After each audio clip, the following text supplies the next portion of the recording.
everyone and welcome back to Lucky Loaders 15, where I'll be giving you 7 tips for this weekend's horse race in action.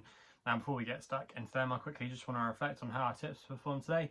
In the end, it wasn't a bad day here on the YouTube channel as we came away with a couple of winners. Scope was my nap of the day and was an emphatic winner in the end in the feature race there for Rob Hornby and Rafe Beckett. Absolutely bolted up in the closing stages. That was well backed in the end into 13-8 favourites. So yeah, hopes some of you are on it there. Advertised at 5-2, but yeah, that was a good result for us.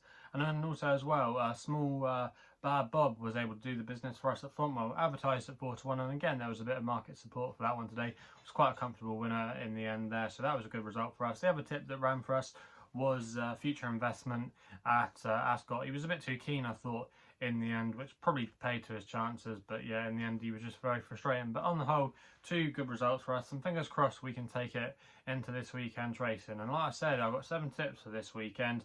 A lot of good racing taking place here in the UK at Newmarket and at Ascot, and also as well we've got 2 great days racing at ParisLongchamp, and of course I'll have my pick for the Arc, so stay tuned for that. And it's actually where we're going to be going for my first tip tomorrow, to ParisLongchamp, where we're going to be going with my next best to kick things off in the 133 there, and we're going in the Group 2 pre-Wildenstein, and I'm going to take a chance here on my next best with Victor Ludorum, currently available at 11-2 with most firms, so Mikel Barcelona and Andre Fabre.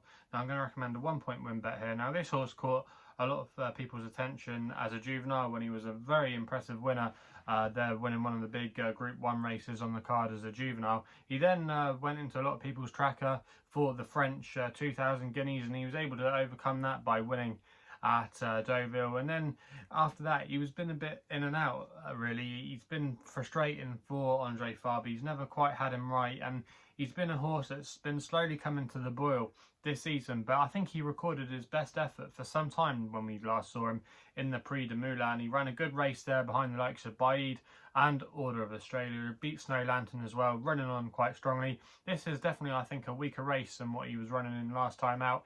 He is going to have to beat the Revenant, who has won this race the last 2 years.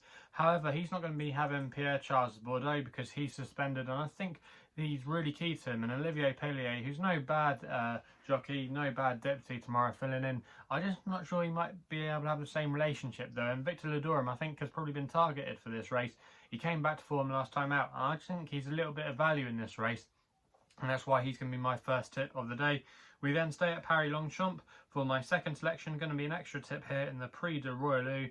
It's Group 1 for fillies and mares, and this race normally goes to the younger fillies, and I'm going to take a chance here on one of them, the British Raider Yesyes for James Doyle and Rafe Beckett. I thought it was a little bit overpriced here at 12-1. You can currently get 4 places in this race with SkyBet, and I'm going to recommend a 0.5 each way selection. Now it's been said all week that they're going to have a lot of rain at ParisLongchamp, and you're going to want horses that will be able to handle soft conditions, and I think the conditions tomorrow will be up Yesyes' street. She's got some good record, some good results on soft ground. Last time we saw her, she ran at Doncaster in the Park Hill over this trip, where yes, she bumped into a progressive sort that day, but I just think the ground was against her. It was on the quick side that day, and if you look at her form, like I said, she's shown her best with a bit of easing conditions. The time before that, she was a good winner of a listed race at Chester, and even when she performed on her debut, she won on soft ground at Haydock. Ever since then, she's been competing on a quicker surface, and I just think tomorrow she'll have conditions in her favour. And like I say, 3-year-olds have got a good record in this race. We had Annapurna win it in 2017, wonderful tonight as well. Some British fillies that were able to exploit that 3-year-old allowance. I don't think this is a particularly strong race on paper. I think she represents a little bit of value, and I think we're yet to see her full potential with plenty of ease in the ground. So yeah, I think she's got a good chance in this race tomorrow. I think she'll be there or thereabouts, and at 12-1 I think she's a good each way bet, so that's why she's going to be my second selection of the day. We then have another extra tip, but this time we're coming back this side of the English Channel to Newmarket for the Sun Chariot there in the 255. I thought Rover was quite overpriced here for Jamie Spencer and Richard Fahey. Currently available at 14-1 with SkyBet, who again offer him 5 places on this race. Going to recommend a 0.5 each way selection here. Now this horse, Rover, I thought was really eye-catching when she flew home in the Boomerang Stakes, taking on the boys at Leopardstown. That was a Group 2 contest, and arguably she wasn't given the best of rides that day by Billy Lee. But after I saw that race, I thought that her next race would be this race, the Sun Chariot at Newmarket. Now, she's been quite lightly raced this year. She had a bit of a break in the summer. she was returning from a break in that last run at Leopardstown. But if you go back on some of her earlier form, she was able to place in the 1,000 guineas behind Mother Earth, and I don't think she's got to find too much to overturn the form. I just think some of the horses at the top in this race of the betting, like Snow Lantern, Mother Earth, they've been on the go a lot this season. Where Rover, she's had a little bit of a break to freshen her up, and I wouldn't be at all surprised if this has been her main target. I think she'll be held up for a late run. She won't mind a bit of ease and conditions as well, which is definitely going to be coming in tomorrow at Newmarket and Ascot. I just think she's got a lot of things in her favour. I think she'll run a big race, and I think at 14 to 1 there, you might be able to get slightly bigger as well. There are 16s out there with some firms offering less places. However, I just thought the Rover did represent a bit of value there, and that's why she's going to be my selection in the Chariot Stakes. We then head back to Ascot, where I've got a couple of selections there. My fourth tip is going to be running in the 3:15. It's the John Guest Group 3 Stakes, and I thought Vadream here represented a little bit of each way value for David Egan and Charlie Bellows, currently available at 9 to 1 with SkyBet, who again are offering 5 places on this race. Now this horse last time I thought she was a real eye catcher, and she finished 4th at Deauville over 6 furlongs. Mikel Barcelona was aboard that day, and he didn't give her the best of ride. I think she would have been a lot closer if she'd been given a better ride, and possibly could have even won the race. But yeah, that's still a good effort there. I think you should mark up that performance. She, if you go back as well through her earlier form, she's got some good form next to her name without winning. She finished 3rd here over 7 furlongs in the Group 3 Jersey Stakes behind the likes of Creative Force. If she was to replicate that effort tomorrow, I think she's got a good chance. She won't mind a little bit of juice in the ground. She's shown plenty of form with a bit of cut in the ground, so I think the ground should be fine. She's got a good draw tomorrow. She's unexposed as a sprinter. She reminds me of Charlie Fellows, one of his other mares, Onassis, similar kind of profile. I just think that yeah, she's got a lot in her favour tomorrow, and she's still unexposed at a sprinter, and she'll get the fillies allowance as well. So definitely one to keep on side tomorrow, and I think Vadream will go very close in that 3:15 at Ascot. We then go to the next race at Ascot for the 5th selection, my last tip on Saturday in the 3:50, competitive looking handicap on paper, but I thought it was really difficult to keep Tomfre out of the frame here for Richard Kingscote and Rafe Beckett. This horse is a different proposition when he gets his conditions. Hasn't been given them on too many occasions this season, but is off a high mark, you would say, of maybe 103. But like I say, when I think the conditions come in his favour, like I say, I think he's a completely different animal. He won 3 competitive handicaps in a row last year towards the end of last season on heavy ground. He should get conditions in his favour tomorrow. He's posted some respectable efforts this season. He's been tried in handicaps off big weights. He ran okay here, I think it was at Royal Ascot, when he finished about 7th or 8th. That wasn't a bad effort at all when conditions wouldn't have been in his favour. He's been tried in listed races as well. I just think this is an easier task for him tomorrow, and what he's shown, and I think he's got a great chance. He's 12 to 1 with SkyBet, who again offering 6 places on this race. I think he'll go very close in this race. Rafe Beckett's team are in good form. Obviously they gave us a winner today. I just thought Tomfre there was going to be really difficult to keep out of the frame. We then move to Sunday, where we're going with my long shot for the weekend, and this is where my selection in the arc is going to be. Now obviously you got the likes of Tanara in here, Adea, Hurricane Lane. They all merit huge respect, but I just thought there could be a bit of a boil over here, and some of the horses at the top of the market could disappoint. I'm going to take a chance on a left field selection. Now I think the French have been forgotten about this year, and the French have actually won the last 2 renewals of this race with Voldgeist and Sotsas. And I was on a horse, you might remember last year if you've been following my work for some time, called Inswoop.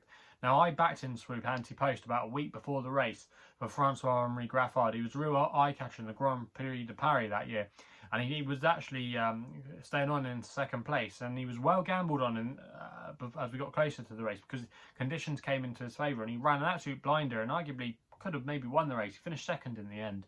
And I just think this horse that I'm going to put up here, Bubble Gift, could be a similar type. Was a good winner, I thought, last time of the Group 2 Prix Nil, which has often been seen as a trial for this race over the years. And like I say, I just thought he was really eye-catching that day, beating a horse of Pascal Barry's called Baby Gift. I think that was, or Baby, it was Baby something that he beat anyway. He was able to reverse the form from their previous meeting. Baby Rider, that's the name of the horse, I think. It was Baby Rider that he beat in the Prix Nil last time out, but he was able to reverse the form from when they met in the Grand Prix de Paris. And if you go back and watch the Grand Prix de Paris that Hurricane Lane won, he was a real eye catcher, Bubble Gift. He was running on really strongly at the end, and I think you should mark up that performance. He's going to handle conditions, no problem at all. I believe his half-sister as well is actually going to be running in the Prix Cadran on Saturday, so definitely one to keep an eye on. And if it does become into a real stamina test, which I do think it could do with these tough conditions, I think he's going to have a good chance. Gerard Mosse is but for Miguel des Anglais.